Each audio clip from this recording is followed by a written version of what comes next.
Welcome to ಇಂಜಿನಿಯರಾಜ್ YouTube channel. ಇವತ್ತು ನೀವು ನೋಡ್ತಾ ಇರೋದು ನಮ್ಮ ಬ್ರದರ್. ಅವರು ವೃತ್ತಿಪರ ಶಿಕ್ಷಕರದಾರ, ಮತ್ತು CRPI ಕೂಡ ಕೆಲಸ ಮಾಡ್ತಿದ್ದಾರೆ. ಅವರ ಹಿತನುಡಿಗಳನ್ನು ನೀವು ಆಲಿಸ್ರಿ. ಯಾಕಂದ್ರೆ ಸ್ಪರ್ಧಾ ಜಗತ್ತಿನಲ್ಲಿ ನೀವು ಸಂಚರಿಸ್ತಾ ಇದ್ದೀರಿ.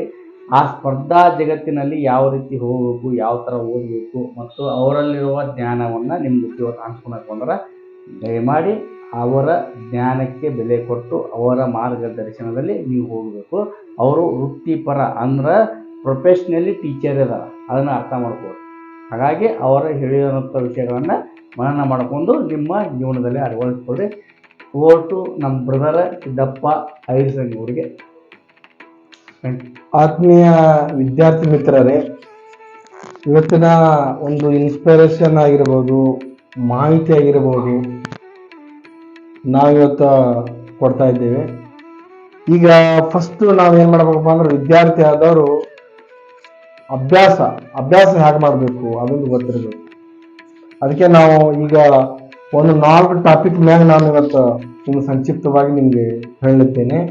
ಒಂದನೇದೇನಪ್ಪ ಅಂದ್ರೆ ಹೌ ಟು ಸ್ಟಡಿ, ಯಾವ ರೀತಿಯಾಗಿ ಅಭ್ಯಾಸ ಮಾಡಬೇಕು. ಮತ್ತು ಅಭ್ಯಾಸ ಮಾಡಬೇಕಾಗಿದ್ರೆ ಅಂದ್ರೆ ನಮ್ಗೇನು ಬೇಕು, ಬ್ರೈನ್ ಸೆಟಪ್ ಬೇಕು.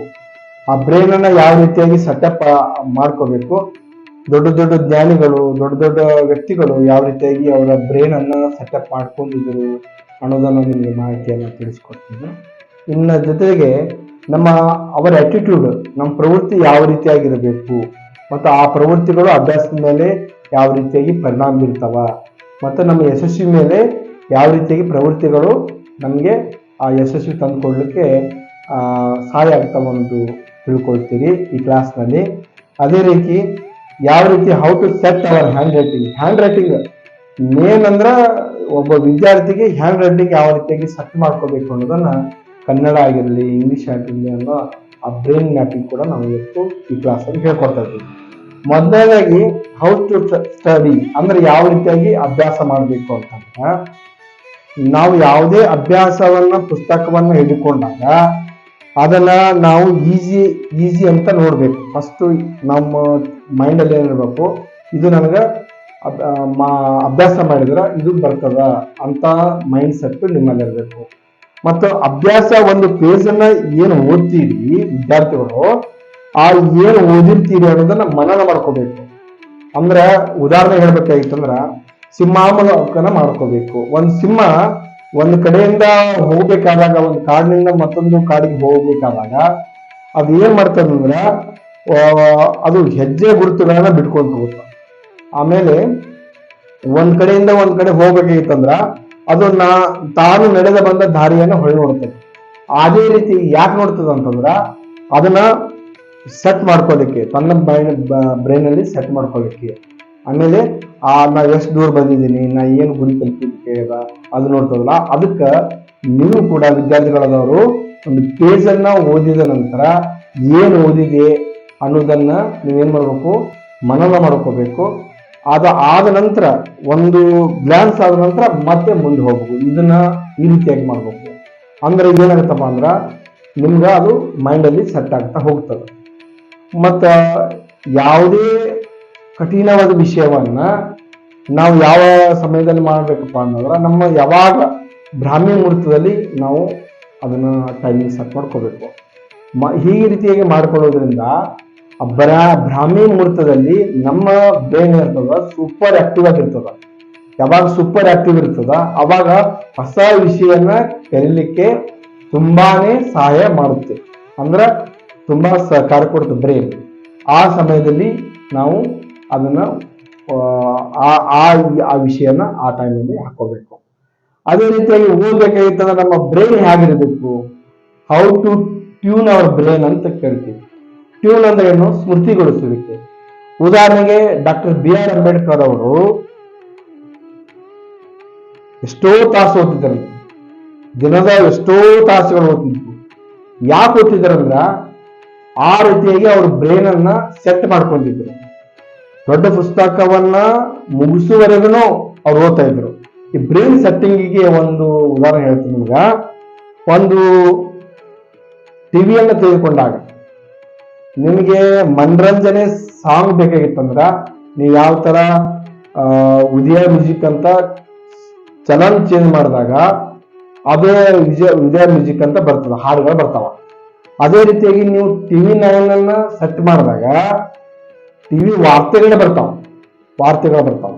ಅದೇ ರೀತಿಯಾಗಿ ಒಂದು ಫಿಲ್ಮ್ ಇದನ್ನ ನಾವೇನಾದ್ರೂ ರಿಮೋಟ್ ತಗೊಂಡು ಅದನ್ನ ಚೇಂಜ್ ಮಾಡಿದ್ವಿ ಅಂದ್ರೆ ಫಿಲ್ಮ್ಗಳು ಬರ್ತಾವ. ಹಾಗೆ ಯಾವ ರೀತಿಯಾಗಿ ನಾವು ಟಿವಿಯನ್ನ, ಯಾವ ರೀತಿಯಾಗಿ ನಾವು ರೇಡಿಯೋವನ್ನ ಸೆಟ್ ಮಾಡ್ತೀವಲ್ಲ ಹಾಗೆ ನಮ್ಮ ಬ್ರೈನ್ ಅನ್ನ ಸೆಟ್ ಮಾಡ್ಕೋಬೇಕು. ಒಂದು ಪುಸ್ತಕ ಓದ್ಬೇಕಾದಾಗ ಈ ಪುಸ್ತಕವನ್ನ ಓದಬೇಕು ಅಂತ ನಿಮ್ಮ ಬ್ರೈನ್ ಅಲ್ಲಿ ಸೆಟ್ ಆಗಿರ್ಬೇಕು, ಅಂದಾಗ ಅದು ಒಪ್ಕೊಳ್ತದೆ. ಯಾವಾಗ ಸೆಟ್ ಆಗುದಿಲ್ಲ ಅದು ನಿಮಗ ಏನಾಗ್ತಂದ್ರ ಅದರಿಂದ ಆಚೆಗೆ ಹೋಗಕ್ಕೆ ಇಷ್ಟಪಡ್ತೀರಿ. ಏನಪ್ಪಾ ಅಂದ್ರೆ ಫಸ್ಟ್ಗೆ ನೀವು ಏನ್ ಮಾಡ್ಬೇಕು, ಓದ್ಬೇಕಾಗಿತ್ತಂದ್ರ ಕಠಿಣ ಅಂತ ನಿಮ್ಮ ತಲೆಯೊಳಗೆ ಬರ್ತಂದ್ರ ಆ ವಿಷಯ ಎಂದು ಹೋಗುದಿಲ್ಲ. ಇಲ್ಲಪ್ಪ ಇದು ಹೊಸ ವಿಷಯ, ಈ ವಿಷಯ ಹೊಸದು, ಅದನ್ನ ಕಲಿಬೇಕನ್ನುವಂತ ಚೈತನ್ಯ ನಿಮ್ಮಲ್ಲಿ ನೀವು ಸಂತೋಷದಿಂದ ಕಲಿತೀರಂದ್ರ ಖಂಡಿತವಾಗಿ ಕಲಿತೀರಿ. ಮತ್ತೆ ಕಲಿಕೆ ಹೇಗಿರ್ತದಂದ್ರ, ಅಭ್ಯಾಸ ಹೇಗಿರ್ತದಂದ್ರ ಯಾವಾಗಲೂ ಸಂತೋಷವಾಗಿ ಸಂತೋಷದ ಒಂದು ಮೂಮೆಂಟ್ಸ್ ಅಲ್ಲಿ ನೀವು ಓದಿದಾಗ ಅದು ನೆನ್ಕುಳಿತದೆ. ಇಲ್ಲಪ್ಪ ಯಾರೋ ಒಂದು ಕಿರಿಕಿರಿಗೆ ತಂದೆ ತಾವು ಹೇಳ್ತಾರ, ಗುರುಗಳು ಹೇಳ್ತಾರ, ಯಾರೋ ಹೊರಗಿನ ಒತ್ತಡಕ್ಕೆ ನೀವು ಓದ್ತಿದ್ದೀರಂದ್ರ ಅದು ನೀವು ಬ್ರೈನ್ ಅಲ್ಲಿ ನಿಮ್ ಬ್ರೈನ್ ಸೆಟ್ ಆಗೋದಿಲ್ಲ.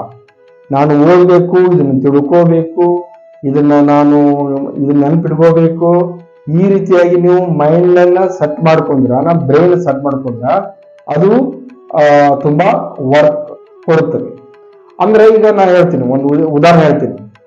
Brain power, what is the brain power ಅಂತ ಕೇಳಿದಾಗ, ಬ್ರೈನ್ ಸಾಮರ್ಥ್ಯ ಏನಂತ ಕೇಳಿದಾಗ, the big ocean, there is no limit, sky is limit, earth is limit. ಅಂದ್ರೆ ಬ್ರೈನಿಗೆ ಯಾವುದೇ ವ್ಯಾಪ್ತಿ ಇಲ್ಲ. ಎಷ್ಟು ವ್ಯಾಪ್ತಿ ಐತೆ ಅಂದ್ರ ಅದನ್ನ ಊಹಿಸಕ್ ಸಾಧ್ಯ ಇಲ್ಲ. ಎಷ್ಟೋ ಜನ ಅಂತಾರ, ಏನಪ್ಪಾ ಬಹಳ ಓದಿನಾಗ ನೀನು ತಲೆ ಕೆಡ್ತೈತಂತ. ಸುಳ್ಳೋದಲ್ಲ. ಎಷ್ಟು ಓದಿದ್ರು ನೀವು, ಉದಾಹರಣೆಗೆ ಯಾವ್ದೊಂದು ಸಿನಿಮಾ ಹಚ್ತೀರಿ, ಸಿನಿಮಾ ಹಚ್ಚಿದಾಗ ಆ ಸಿನಿಮಾದಾಗ ತಲ್ಲಿನಾದಾಗ ಒಟ್ಟೆ ನಿಮ್ಗೆ ಬೇಸರ ಆಗಲ್ಲ. ಯಾಕೆ ಬೇಸರ ಆಗಲ್ಲ? ಅಲ್ಲಿ ನಿಮ್ಗೆ ಇಂಟ್ರೆಸ್ಟ್ ಕ್ರಿಯೇಟ್ ಆಗಿರ್ತದ. ಯಾಕೆ ಇಂಟ್ರೆಸ್ಟ್ ಕ್ರಿಯೇಟ್ ಆಗಿರ್ತದಂದ್ರ ಬ್ರೈನ್ ಅಲ್ಲಿ ಆ ರೀತಿಯಾಗಿ ನೀವು ಥಿಂಕ್ ಮಾಡಿರ್ತೀರಿ. ಉದಾಹರಣೆಗೆ ಒಂದು ಎಕ್ಸಾಂಪಲ್ ಹೇಳ್ತೀನಿ. ಉದಾಹರಣೆಗೆ ನೀವು ಒಂದು ಇದಕ್ಕೆ ಹೋಗಿರ್ತೀರಿ, ಯಾವ್ದೋ ಒಂದು ದೇವಸ್ಥಾನಕ್ಕೆ ಹೋಗಿರ್ತೀರಿ. ದೇವಸ್ಥಾನಕ್ಕೆ ಹೋಗ್ಬೇಕಾದಾಗ ನೀವೇನ್ ಅನ್ಕೊಂತೀರಿ, ನಾ ದೇವಸ್ಥಾನಕ್ಕೆ ಹೋದಾಗ ನನಗೆ ಮನಸ್ಸು ಶಾಂತಿ ಸಿಗ್ತದ ಅಂತ ನೀವು ಅನ್ಕೊಂಡು ಹೋಗಿರ್ತೀರಿ.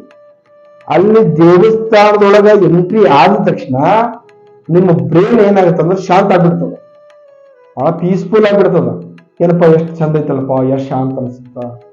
ಅದಕ್ಕ ಅಲ್ಲಿ ಹೋದಾಗ ಹಿಂಗ ಅನ್ಸುತ್ತ. ಇಲ್ಲಪ್ಪ ಯಾರಾದ್ರೂ ಒಬ್ರು ತೀರ್ಕೊಂಡ ಹೋದಾಗ ಅಲ್ಲಿ ಹೆಣದ ಹತ್ರ ಹೋದಾಗ, ಅಥವಾ ಅಲ್ಲಿ ಯಾವ್ದಾದ್ರು ಸ್ಮಶಾನಕ್ಕೆ ಹೋದಾಗ ಜೀವನದಾಗ ಏನೂ ಇಲ್ಲಪ್ಪ, ಜಿಗುಪ್ಸೆ. ಆಮೇಲೆ ಅಲ್ಲಿ ಹೋದ ತಕ್ಷಣ ದುಃಖ ಬರ್ಬೇಕು ಅಂತ ನೀವು ಮೈಂಡ್ ಸೆಟ್ ಮಾಡ್ಕೊಂಡ್ಬಿಡ್ತೀವಿ. ಹೆಣ ನೋಡಿದ ತಕ್ಷಣ ಗೊಳೋ ತಳುವೆ. ಯಾಕಾಗತ್ತಂದ್ರ ಫಸ್ಟ್ಗೆ ಬಿಫೋರ್ ಆಗಿ ನೀವೇನ್ ಮಾಡ್ತೀರಿ, ಬ್ರೈನ್ ಅನ್ನ ಸೆಟ್ ಮಾಡ್ಕೊಂಡ್ಬರ್ತೀವಿ. ಅದಕ್ಕೆ ಸೆಟ್ಟಿಂಗ್ ಅಂತ ಹೇಳ್ತೀವಿ, ಅಥವಾ ಸ್ಮೃತಿ ಅಂತ ಹೇಳ್ತೀವಿ.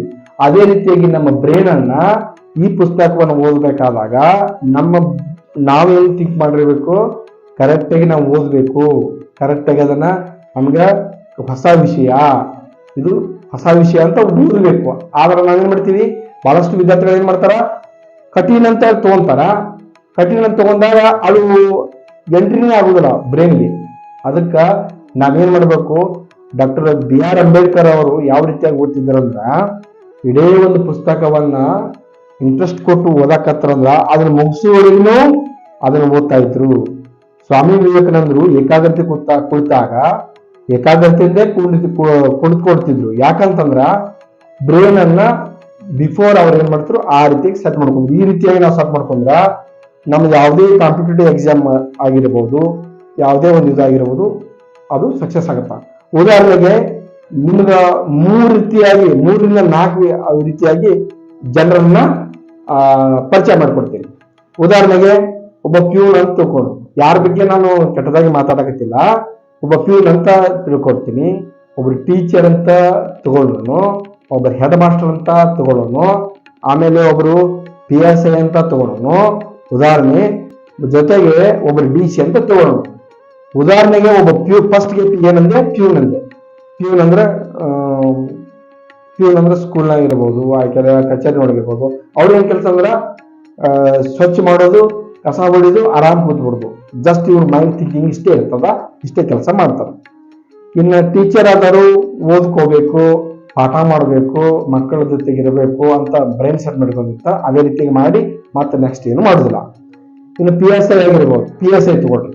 PSI ಏನ್ ಮಾಡ್ತಾರಂದ್ರ ಯಾವುದೇ ಸಂದರ್ಭದೊಳಗ ಸಾರ್ವಜನಿಕರಿಗೆ ಏನಾದ್ರೂ ಸಮಸ್ಯೆ ಬಂದ್ರ ಅವ್ರ ತಕ್ಷಣ ಪರಿಹಾರ ಮಾಡ್ತಾರ. ಏನಾದ್ರೆ ಕ್ರಿಮಿನಲ್ ಕೇಸ್ಗಳಿದ್ರಿಂದ ತಕ್ಷಣ ಇದು ಮಾಡ್ತಾರೆ. ಯಾಕಂದ್ರೆ ಅವ್ರ ಆ ರೀತಿಯ ಸೆಟ್ ಇರ್ತದೆ. ಅದೇ ರೀತಿ ನಾನು ಏನೇ ಅಂದೆ, ಹೆಡ್ ಮಾಸ್ಟರ್ ಅಂದೆ. ಹೆಡ್ ಮಾಸ್ಟರ್ ಕೆಲಸ ಏನಪ್ಪಾ, ಟೀಚರ್ಸ್ ಬಂದಾರೋ ಇಲ್ಲೋ, ಅವ್ರು ಪಾಠ ಮಾಡಕತ್ತಾರೋ ಇಲ್ಲೋ, ಆಮೇಲೆ ಅಲ್ಲಿ ವಾತಾವರಣ ಹೆಂಗೈತಿ, ಎಲ್ಲ ಸ್ಟೂಡೆಂಟ್ಗಳು ಒಳಗದಾರೋ ಇಲ್ಲೋ, ಆಮೇಲೆ ಬಿಸಿ ಊಟ ನಡೆದೋ ಇಲ್ಲೋ, ಆಮೇಲೆ ಮೇಲಾಧಿಕಾರಿಗಳು ಏನು ಮಾಹಿತಿ ಕೇಳಾರ, ಈ ರೀತಿಯಾಗಿ ಮೈಂಡ್ ಸೆಟ್ಟಿಂಗ್ ಇರ್ತಾವ. ಇನ್ನ ಇವ್ರಿಗೆಲ್ಲರಿಗೂ ಮೀರಿದವರು ಒಬ್ಬ ಜಿಲ್ಲಾ ಅಧಿಕಾರಿ ಯಾವ ರೀತಿಯಾಗಿ ಇರ್ತಾರ, ನೂರಾರು ಇಲಾಖೆಗಳು ಬರ್ತಾವ, ಎಲ್ಲ ಸಮಸ್ಯೆಗಳು ಬರ್ತಾವ. ಆ ನೂರಾರು ಇಲಾಖೆ ಜೊತೆಗೆ ಸಾಕಷ್ಟು ಸಭೆಗಳನ್ನ ಮಾಡ್ತಿರ್ತಾರ. ಆಮೇಲೆ ಅಲ್ಲಿ ಹೋಗಿ ಅಲ್ಲಿ ಏನಾದ್ರೂ ಸಮಸ್ಯೆಗಳಿದ್ದಾಗ ತಕ್ಷಣ ಹೋಗ್ತಿರ್ತಾರ. ಇಷ್ಟೆಲ್ಲ ಇದ್ರು ಕೂಡ ಅವರ ಮುಖದಲ್ಲಿ ಸದಾ ನಗು ಇರುತ್ತ. ಯಾಕೆ ನಗು ಇರುತ್ತ? ಅವ್ರ ಮೈಂಡ್ ಸೆಟ್ ಹಂಗಿರುತ್ತ. ಆದ್ರೆ ಇಲ್ಲೆಲ್ಲ ಗಮನಿಸಿದಾಗ ಈ ಪ್ಯೂನ್ ಆಗಿರ್ಬೋದು, ಇವರು ಯಾರ್ರಿ ಟೀಚರ್ ಆಗಿರ್ಬೋದು, ಹೆಡ್ ಮಾಸ್ಟರ್ ಆಗಿರ್ಬೋದು, TC ಆಗಿರ್ಬೋದು, PSI ಆಗಿರ್ಬೋದು, ಇದೆಲ್ಲ ನೋಡಿದಾಗ ಅವ್ರ ಮೈಂಡ್ ಸೆಟ್ಗಳು ಆ ರೀತಿಯಾಗಿ ಇರ್ತಾವ. ಹಾಗಾದ್ರೆ ಆ ರೀತಿಯಾಗಿ ಬಿಫೋರ್ ಆಗಿ ಸೆಟ್ ಇರ್ತಾರ. DC ಅವರಿಗೆ, ಜಿಲ್ಲಾಧಿಕಾರಿಗಳಿಗೆ ಯಾವ್ದಾದ್ರು ಸಮಸ್ಯೆ ಬಂದ್ರ ಅವ್ರು ಏನು ಬೇಜಾರು ಮಾಡ್ಕೊಂಡಿಲ್ಲ, ಸರಳಾಗಿ ಅದನ್ನ ಏನ್ ಮಾಡ್ತಾರಂದ್ರ ಸ್ಕೂಲ್ ಆಗಿ ನಾನು ಜಿಲ್ಲಾಧಿಕಾರಿ ಅಂತೇಳಿ ಪಾತ್ರದಲ್ಲಿ ಅವ್ರು ಏನ್ ಮಾಡ್ತಾರ, ಸರಳಾಗಿ ಅದನ್ನ ಬಿಡಿಸ್ತಾರ. ಅದೇ ಒಬ್ಬ ಪ್ಯೂನಿಗೆ ಒಂದು ಸಮಸ್ಯೆ ಬಂದಾಗ ಅದೇನ್ ಬಿಡ್ತಾರಿ, ಮೈನ ಹಾಕೊಂಡು ಹಿಂಗ್ ಕೂತ್ಬಿಡ್ತಾರ. ಅದೇ ರೀತಿಯಾಗಿ DC ಬರುವಂತ ಸಮಸ್ಯೆನ ಟೀಚರ್ ವರ್ಗಾವಣೆ ಮಾಡಿದಾಗ ಅವರು ಕೂಡ ಕುಸ್ತು ಹೋಗ್ಬಿಡ್ತಾರೆ. ಯಾಕೆ ಹೋಗ್ತಾರಂದ್ರ ಅವರು ಆ ರೀತಿಯಾಗಿ ಮೈಂಡ್ ಸೆಟ್ ಹೋಗ್ತಾರೆ. ಅದಕ್ಕೆ ನಾವೇನ್ ಮಾಡ್ಬೇಕಂದ್ರ, ನಾವು ಓದಬೇಕಾದಾಗ ನಾವೊಬ್ರು ಅಚೀವರ್, ನಾನು ಸಾಧನೆ ಮಾಡ್ತೀನಿ, ನನ್ನಲ್ಲಿ ಬ್ರೈನ್ ಅಲ್ಲಿ ತುಂಬಾ ಶಕ್ತಿ ಇದೆ, ತನಗೆ ತಾನು ನಂಬಿಕೆ ಇರಬೇಕು, ಪಾಸಿಟಿವ್ ಇರಬೇಕು. ಅದಕ್ಕ ಮುಂದಿನ ವಿಷಯ ಏನಪ್ಪಾ ಅಂದ್ರ ಅವರ ಆಟಿಟ್ಯೂಡ್, ನಮ್ಮ ಪ್ರವೃತ್ತಿ ಹೇಗಿರ್ಬೇಕಂದ್ರ ಪಾಸಿಟಿವ್ ಆಗಿ ನೋಡ್ಬೇಕು. ಯಾವುದೇ ವಿಷಯವನ್ನ ಪಾಸಿಟಿವ್ ಆಗಿ ನೋಡ್ಬೇಕು. 10 ಸರಿ ಫೇಲ್ ಆಗಿರ್ತೀವಿ, 10 ಸರಿ ಫೇಲ್ ಆದ್ರೂ ಕೂಡ 11 ಸರಿ ನಾವು ಗೆಲ್ತೀನಿ ಅಂತ ಒಂದು ಛಲ ಇರ್ಬೇಕು. ಇತ್ತೀಚೆಗೆ ನಾವು ನೋಡೋದಾದ್ರೆ ಒಬ್ಬ ಪೇಪರ್ ನಾವು ಓದಿದ್ವಿ 2 ದಿನದ ಹಿಂದೆ. ಅಂದ್ರೆ 8 ವರ್ಷದ ಕ್ಯಾನ್ಸರ್ದೊಂದಿಗೆ ಹೋರಾಡಿ IAS ಒಳಗ ರ್ಯಾಂಕ್ ಬಂದಿದ್ದಾರೆ. ಯಾಕೆ ಕಾರಣ? ಅವ್ರ ಮೈಂಡ್ ಸೆಟ್ ಹೇಗಿತ್ತಂದ್ರ ಎನಿ ಕಂಡೀಷನ್ ನಾನು IAS ಮಾಡ್ಲೇಬೇಕು, ರ್ಯಾಂಕ್ ಬರ್ಲೇಬೇಕು ಅನ್ನೋದಂತ ಇತ್ತು. ಅದಕ್ಕೆ ಸಾಧನೆಗೆ ಸಮಸ್ಯೆಗಳು ಅಡ್ಡಿ ಆಗುವುದಿಲ್ಲ. ಎಷ್ಟೋ ಜನ ಅಂಗವಿಕಲ ನೋಡ್ತೀರಿ, ಅಂದ್ರ ಅಂಗವಿಕಲ ಅನ್ಬಾರ್ದು, ಅವ್ರು ವಿಶೇಷ ಚೇತನರು ಅನ್ಬೇಕು. ಅವ್ರು ವಿಶೇಷ ಚೇತನರು ಏನ್ ಮಾಡ್ತಾರಂದ್ರ ವಿಶೇಷ ಸಾಧನೆಗಳನ್ನ ಮಾಡ್ತಿರ್ತಾರ. ವಿಕಲತೆ ಅನ್ನೋದು ಮನಸ್ಸಿಗೆ ಹೊರತು ದೇಹಕ್ಕಲ್ಲ. ಅದಕ್ಕಾಗಿ ನಾವೇನ್ ಮಾಡ್ತೀವಪ್ಪ ಅಂದ್ರೆ, ಈಗ ಮೊನ್ನೆ ನೋಡಿದ್ರಿ ಕ್ಯಾನ್ಸರ್ ಗೆದ್ದು IAS ಎಕ್ಸಾಮ್ ಪಾಸ್ ಮಾಡಿದ್ರು. ಇದಕ್ಕೆಲ್ಲ ಕಾರಣ ಏನಪ್ಪಾ ಅಂದ್ರ ಅವ್ರ ಬ್ರೈನ್ ಅಲ್ಲಿ ಇರ್ತಕ್ಕಂಥ ಬ್ರೈನ್ ಸೆಟ್ಟಿಂಗ್. ನಾನು ಇದನ್ನೇ ಮಾಡ್ಬೇಕು. ಉದಾಹರಣೆಗೆ ನಾನೇನ್ ತಗೊಳ್ರಿ, ನಾನು ಸಾಕಷ್ಟು ಪ್ರಯತ್ನ ಮೂಲಕ ನಾನು ಟೀಚರ್ ಹುದ್ದೆಗೆ ಬಂದಿದ್ದೀನಿ. ನನಗೆ ಬಹಳಷ್ಟು ಮಂದಿ ಅಂತಿದ್ರು ಏನಪ್ಪ ಅಂತಿದ್ದ. ನಾನೇನ್ ಅಂತಿದ್ದೆ, ನಾನು ಟೀಚರೇ ಆಗ್ತೀನಿ ಅಂತಿದ್ದೆ. ಆ ಏನ್ ಹಠ ಇತ್ತು ನೋಡ್ರಿ, ಅದನ್ನೇ ಸಾಧನೆ ಮಾಡಿದೆ. ಅದಕ್ಕೆ ಏನಂತಂದ್ರ ಅದು ಕಮಿಟ್ಮೆಂಟ್ ಅಂತಾರ, ಮಾಡ್ಲೇಬೇಕು ಅನ್ನೋದು ಕಮಿಟ್ಮೆಂಟ್. ಮತ್ತು ನಮ್ಮ ಆಟಿಟ್ಯೂಡ್ ಹೇಗಿರ್ಬೇಕಂದ್ರ ಪಾಸಿಟಿವ್ ಆಗಿರ್ಬೇಕು, ಯಾವುದರಲ್ಲಿ ನೆಗೆಟಿವ್ ಆಗಿರಬಾರ್ದು. 10 ಸರಿ ಫೇಲ್ ಆಗ್ರಿ ತೊಂದರೆ ಇಲ್ಲ, 11 ಸಾರಿಗೆ ಏನು ಫೇಲ್ಯೂರ್ ಆಗಿ ನೋಡ್ರಿ ಅದನ್ನ ಮಾರ್ಕ್ ಮಾಡಿ ಅದನ್ನ ಕರೆಕ್ಟ್ ಆಗಿ ಇಟ್ಕೊಂಡು 11 ಸರಿ ಗೆಲುವು ಸಾಧಿಸ್ಬೇಕು. ಹೆಂಗ್ ಸಾಧಿಸ್ಬೇಕಂದ್ರ ಎಂದೆಂದು ಸಾಧಿಸ್ಬೇಕು, ಆ ರೀತಿಯಾಗಿ ಗೆಲುವು ಸಾಧಿಸ್ಬೇಕು. ಅದಕ್ಕೆ ನಾವು ಆಟಿಟ್ಯೂಡ್ ಅನ್ನ ಬೆಳೆಸ್ಕೋಬೇಕಂತ. ಅದೇ ರೀತಿಯಾಗಿ ಎಲ್ಲವೂ ನಮ್ಮ ವಿದ್ಯಾರ್ಥಿಗಳು ಓದಿರ್ತಾರ, ಭಾಳ ಓದಿರ್ತಾರ, ಎಕ್ಸಾಮ್ ಅಲ್ಲಿ ಟೈಮ್ ಸಾಲಿಲ್ರಿ, ಟೈಮ್ ಸಾಲಿಲ್ಲ. ಆಮೇಲೆ ಒಟ್ಟ ನಮ್ಗ ಅಕ್ಷರ ದುಡ್ಡು ಆಗಲಿಲ್ಲ ಅಂತ ಹೇಳ್ತಿರ್ತಾರ. ಯಾಕಪ್ಪ ಅಂತಂದ್ರ ಅವರು ಹ್ಯಾಂಡ್ ರೈಟಿಂಗು ಸರಿಯಾಗಿರುವುದಿಲ್ಲ, ಶುದ್ಧವಾಗಿರುವುದಿಲ್ಲ, ಮತ್ತು ಚೆನ್ನಾಗಿ ದುಂಡಾಗಿರುವುದಿಲ್ಲ. ಅದಕ್ಕೆ ಎಲ್ಲಾ ವಿದ್ಯಾರ್ಥಿಗಳು, ನನ್ನ ಬಳ್ಳಾರಿ ಒಳಗ ಒಬ್ರು ಸ್ನೇಹಿತರಿದ್ರು, ಪರಮೇಶಪ್ಪ ಅಂತ ಇದ್ರು. ಆ ಪರಮೇಶಪ್ಪ ಏನ್ ಮಾಡ್ತಾ ಇದ್ದ ಅಂದ್ರ ಅತ್ಯಂತ ಸುಂದರವಾಗಿ ಹ್ಯಾಂಡ್ ರೈಟಿಂಗ್ ಬರ್ತಿದ್ರು. ಕಾರಣ ಏನಪ್ಪಾ ಅಂದ್ರ ಅವ್ರ ಸೆಟ್ಟಿಂಗ್ ಆ ರೀತಿ ಸೆಟ್ಟಿಂಗ್ ಮಾಡ್ಕೊಂಡಿದ್ರು. ನಾನು ಕೇಳಿದೆ ಯಾವ ರೀತಿ ಸೆಟ್ಟಿಂಗ್ ಮಾಡ್ಕೊಂಡಿರಿ ಅಂತ. ಈ ವಿಡಿಯೋ ನೋಡ್ರಿ, ಈ ವಿಡಿಯೋ ಯಾರು ನೋಡ್ತೀವಿ ನೋಡ್ರಿ, ನಿಜವಾಗ್ಲೂ ಅವ್ರಿಗೆ ಗೆಲುವು 100% ಸಿಗ್ತದೆ. ಯಾಕಂದ್ರೆ ಗೊತ್ತನ್ರಿ, ನಾನು ಮೇನ್ ಟ್ರಿಕ್ಸ್ ಅನ್ನ ಹೇಳ್ತಾ ಇದ್ದೀನಿ ಆತ್ಮೀಯ ವಿದ್ಯಾರ್ಥಿ ಮಿತ್ರರಿಗೆ. ಈಗ ಹ್ಯಾಂಗಂದ್ರೆ 2 ಲೈನ್ಸ್ ತಗೋಬೇಕು, 2 ಲೈನ್ಸ್ ಹಾಕೋಬೇಕು, 2 ಲೈನ್ಸ್ ಹಾಕೋಬೇಕು. 2 ಲೈನ್ಸ್ ಹಾಕೊಂಡು ಈಗ ರೌಂಡ್ ಹಾಕ್ಬೇಕು, ರೌಂಡ್. ಆಮೇಲೆ ಇಂಗ್ಲಿಷ್ ಆದ್ರೆ ನಾವು ಸ್ಪೀಡ್ ಆಗಿ ಕರ್ಸಿವ್ ಹ್ಯಾಂಡ್ ರೈಟಿಂಗ್ ಏನೋ ಬರೆದು ಬಿಡ್ತೀವಿ, ಅಲ್ಲಿ ಟೈಮು ನಮಗೆ ಸಾಲುತ್ತೆ. ಆದರೆ ಕನ್ನಡ ಹ್ಯಾಂಡ್ ರೈಟಿಂಗ್ ಬರ್ಬೇಕಾದಾಗ ಸ್ವಲ್ಪ ಕೈ ಫಾಸ್ಟ್ ಆಗ್ಬೇಕಾಯ್ತಂದ್ರ ನಮ್ಗೆ ಹ್ಯಾಂಡ್ ರೈಟಿಂಗ್ ಸೆಟ್ಟಿಂಗ್ ಬಹಳಷ್ಟು ಮುಖ್ಯ. ಹ್ಯಾಂಡ್ ರೈಟಿಂಗ್ ಯಾವ ರೀತಿ ಸೆಟ್ಟಿಂಗ್ ಇರಬೇಕು ಅಂತಂದ್ರ ಈ 2 ಲೈನ್ಸ್ ಅನ್ನ ಹಾಕೋಬೇಕು, ಹಾಕೊಂಡು ಕರೆಕ್ಟ್ ಆಗಿ ಅಲ್ಲಿ ರೌಂಡ್ ಮಾಡ್ತಾ ಹೋಗ್ಬೇಕು. ಈ ರೀತಿಯಾಗಿ ರೌಂಡ್ ಮಾಡ್ತಾ ಹೋಗ್ಬೇಕು. ಈ ರೌಂಡ್ ಮಾಡಿ ಇದ್ರ ಒಳಗಡೆ ಅಕ್ಷರನ ಬರಿಬೇಕು. ಉದಾಹರಣೆಗೆ ಅಂತ ಬರ್ತೀನಿ ನೋಡಿ, ಈಗ ಇದೆಯಾ, ಇಲ್ಲಿ ಸ ಅಂತ ಬರ್ತೀನಿ ನೋಡಿ, ಈ ರೀತಿಯಾಗಿ ಸ. ಮ ಅಂತ ಬರ್ತೀನಿ ನೋಡಿ, ಇಲ್ಲಿ ಈ ರೀತಿಯಾಗಿ ಮ. ದ ಅಂತ ಬರ್ತೀನಿ ನೋಡಿ, ಈ ರೀತಿಯಾಗಿ ದ. ಇದನ್ನ ಏನ್ ಮಾಡ್ಬೇಕಂದ್ರ 21 ಡೇಸ್, 21 ದಿನ ಬೆಳಿಗ್ಗೆ ಎಷ್ಟು ಒಮ್ಮೆ ಸ್ಪೀಡಾಗಿ ನೀವು ಒಂದು ಪೇಜ್ ಪೂರನೇ ಸ್ಪೀಡಾಗಿ ರೌಂಡ್ ರೌಂಡ್ ಹಾಕೋತ್ ಹೋಗೋದು. ಅಂದ್ರೆ ಎಷ್ಟು ಸ್ಪೀಡ್ ಹಾಕ್ತೀವಿ ನೋಡ್ರಿ, ಈ ಒಂದು ಪೇಜ್ ಅನ್ನ ಒಂದು 2 or 3 ಮಿನಿಟ್ಸ್ ಒಳಗ ಹಾಕ್ಬೇಕು. ಇದು ಚಾಲೆಂಜ್.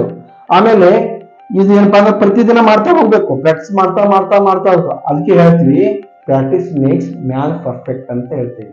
ಅಂದ್ರೆ ಏನಪ್ಪಾ ಅಂದ್ರ ಯಾರು ಅಭ್ಯಾಸ ಮಾಡ್ತಾರಲ್ಲ ಅವ್ರು ಗೆಲ್ತಾರ ಅಂತ. ಅಭ್ಯಾಸ ಇಲ್ಲದೆ ಗೆಲ್ಲಕ ಸಾಧ್ಯ ಆಗುದಿಲ್ಲ.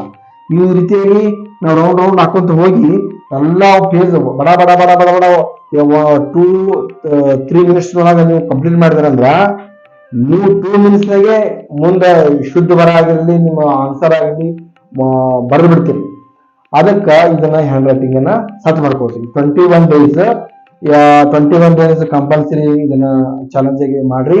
ಆಮೇಲೆ ಇದು ಪೇಜ್ ಪ್ರತಿದಿನ ಪೇಜ್ ಹಾಕ್ಬೇಕು. ಈಗ ಮಾಡಿದ್ರೆ ಅಂದ್ರ ಎಷ್ಟು ಚಂದ ಆಗುತ್ತಂದ್ರ ಅಷ್ಟು ಚಂದ ಆಗುತ್ತ. ಈ 4 ಪಾಯಿಂಟ್ ಮ್ಯಾಗ ನಿಮ್ಮ ಯಶಸ್ಸು ನಿರ್ಧಾರ ಆಗುತ್ತಾ. ಬಹಳಷ್ಟು ಮಂದಿಗೆ ಈ ವಿಡಿಯೋ ಶೇರ್ ಮಾಡ್ರಿ. ಯಾಕಂದ್ರ ರಾಜು ಇಂಜಿನಿಯರಿಂಗ್ ಯೂಟ್ಯೂಬ್ ಚಾನಲ್ ಐತಲ್ಲ, ಇಂಜಿನಿಯರಿಂಗ್ ರಾಜ್ ಯೂಟ್ಯೂಬ್ ಚಾನಲ್ ಬಹಳಷ್ಟು ವಿಶೇಷ ಕಾರ್ಯಕ್ರಮಗಳನ್ನ ಹಮ್ಮಿಕೊಳ್ಳಬೇಕಾಗ್ತದ. ಅದಕ್ಕ ಎಲ್ಲರೂ ಫಾಲೋ ಮಾಡ್ರಿ ಅಂತ ಹೇಳ್ತಾ ಈ ಕ್ಲಾಸ್ ಮುಗಿಸ್ತಾ ಇದ್ದೇನೆ. ನಿಮಗೆಲ್ಲ ಗೊತ್ತು, ನಾ ಈಗಾಗಲೇ ಇಂಡಿಯನ್ ಕಾನ್ಸ್ಟಿಟ್ಯೂಷನ್ ಮತ್ತು ಸಾಮಾನ್ಯ ವಿಜ್ಞಾನದ ಬಗ್ಗೆ ಕ್ಲಾಸ್ ತಗೋತಾ ಇದ್ದೀನಿ. ಅನುಭವಿ ಶಿಕ್ಷಕರು 22 ವರ್ಷ ಸರ್ವಿಸ್ ಇದೆ ಶಿಕ್ಷಕ ವೃತ್ತಿಯಲ್ಲಿ. ಇವರು 101,000 ಲಕ್ಷಗಟ್ಟಲೆ ವಿದ್ಯಾರ್ಥಿಗಳಿಗೆ ಬೋಧನೆ ಮಾಡಿದ್ದಾರೆ. ಅವರು ನಮ್ಮ ಬ್ರದರ್ ಆದರೂ ಕೂಡ ಇವತ್ತು ವಿಶೇಷವಾಗಿ ನಮ್ಮ ಕಡೆ ಬಂದಿದ್ರು, ಕ್ಲಾಸ್ ತಗೋರಿ ಅಂತೇಳಿ ನಾವು ರಿಕ್ವೆಸ್ಟ್ ಮಾಡಿದಾಗ ಅವರು ನಮ್ಮ ಪ್ರೀತಿಗೆ ಆಭಾರಿಯಾಗಿ ಒಂದು ಕ್ಲಾಸ್ ತೊಗೊಂಡಿದ್ದಾರೆ. ಇದನ್ನು ನೀವೇನೈತಿಲ್ಲ ಅವ್ರು ಹೇಳಿಕೊಟ್ಟಿರುವಂಥ ವಿಷಯಗಳನ್ನು ನೀವು ಮನನ ಮಾಡಿಕೊಂಡು ನಿಮ್ಮ ಜೀವನದಲ್ಲಿ ಅಳವಡಿಸ್ಕೊಂಡು ನಿಮ್ಮ ಜೀವನದಲ್ಲಿ ಯಶಸ್ಸು ಗಳಿಸ್ರಿ ಅಂತೇಳಿ ನಾನು ಕೂಡ ಬಯಸ್ತೀನಿ. ಹಾಗೆ ನನ್ನ ಚಾನಲನ್ನು ಕಂಟಿನ್ಯೂ ಫಾಲೋ ಮಾಡಿರಿ. ನಾವು ಯಾವಾಗಲೂ ನಿಮಗೆ ಒಳ್ಳೆಯ ಕಂಟೆಂಟ್ ಕೊಡಲು ತಯಾರಿದ್ದೀವಿ. ಧನ್ಯವಾದಗಳು. ಮತ್ತೊಂದು ವಿಡಿಯೋದೊಂದಿಗೆ ಸಿಗೋಣ.